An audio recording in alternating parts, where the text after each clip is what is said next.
আসসালামু আলাইকুম রহমাতুল্লাহি ওবারাকাতুহু। আজ নিয়ে এসেছি পাকশিল্পর পক্ষ থেকে পুঁই শাকের বিচি দিয়ে চান্দা মাছের শুটকি রান্না। এটি শীতকালের একটি মজার রেসিপি। প্রথমে আমি ক্ষেত থেকে পুঁই শাক সহ পুঁই শাকের বিচি সংগ্রহ করে নিয়েছি।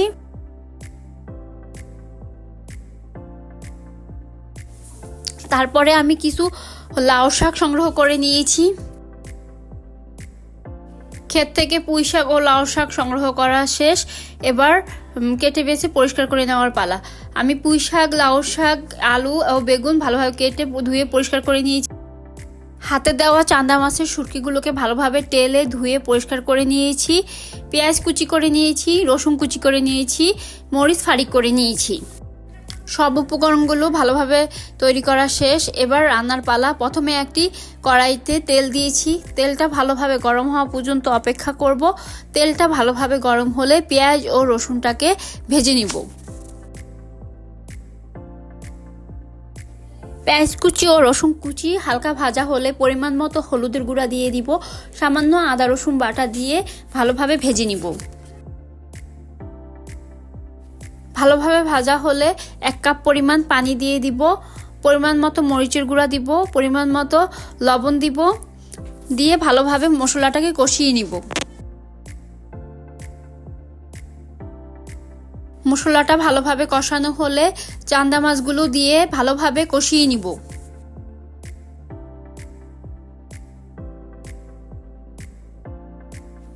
চান্দা মাছের শুটকিগুলো ভালোভাবে কষানো হলে কেটে রাখা পুঁই শাকের বিচি, পুঁই শাক, লাউ শাক, আলু ও বেগুন দিয়ে দিব।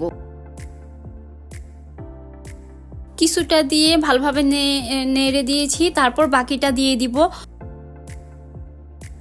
সবগুলো শাক দেওয়া শেষে নেড়ে নেড়ে কষিয়ে নিব। ঢাকনা দিয়ে দিব।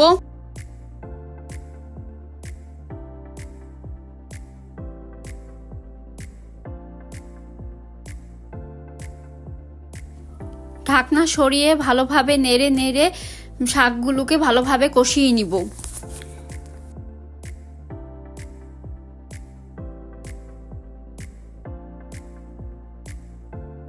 শাকগুলো নেড়ে নেড়ে ভালোভাবে কষানো হলে সামান্য পরিমাণ পানি দিয়ে দিব। কেটে রাখা মরিচগুলো দিয়ে দিব, দিয়ে ভালোভাবে নেড়ে দিব। ঢাকনা দিয়ে দিব। কিছুক্ষণ পর পর নেড়ে দিব। সব উপকরণগুলো ভালোভাবে সিদ্ধ হওয়া পর্যন্ত অপেক্ষা করব। নতুন নতুন রান্না পেতে আমাদের পাকশিল্প চ্যানেলটিকে সাবস্ক্রাইব, লাইক, কমেন্ট, শেয়ার করে আমাদের পাশে থাকুন। সব উপকরণগুলো ভালোভাবে সিদ্ধ হলে এবার ঢাকনা সরিয়ে দিব। এবার পানি শুকানো পর্যন্ত অপেক্ষা করব।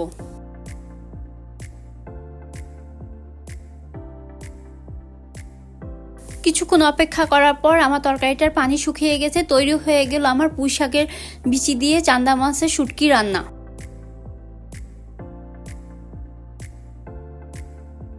পরবর্তী ভিডিও দেখার জন্য আমন্ত্রণ রইল। আল্লাহ হাফেজ।